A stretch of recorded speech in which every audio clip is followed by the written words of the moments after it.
From a heavily competitive race for the U.S. Senate to a local congressional district race in North Texas, we have you covered all day. Chris Sadeghi starts our coverage on the high-stakes election.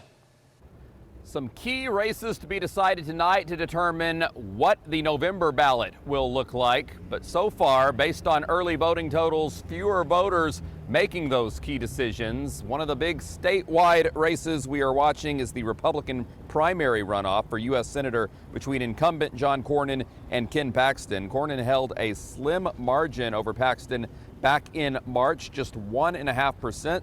But not enough to win the race without tonight's runoff. And since then, Paxton secured the endorsement of President Donald Trump. On the Democrat side, a big race we are also watching, the newly redrawn congressional district number 33 that represents much of North Texas. Colin Allred versus Julie Johnson. Allred topped Johnson by 11 points in the March election, but he failed to hit that 50% threshold. That's why there is a runoff tonight.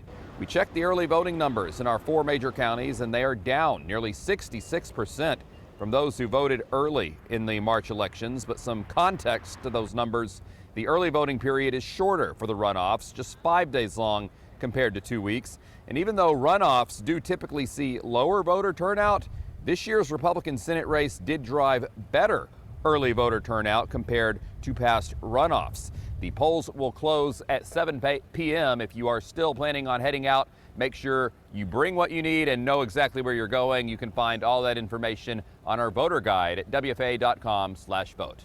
I'm Chris Sadeghi. Now back to you. All right, coming up in the next half hour, we're giving you a closer look into the heated race between Ken Paxton and John Cornyn as they look to be in the November midterm election against James Tallarico. And be sure to join us on WFAA Plus when the polls close. We'll be tracking the results in real time with live reports from crews across the state and analysis from political experts. Our coverage will be streaming tonight starting at 7 o'clock.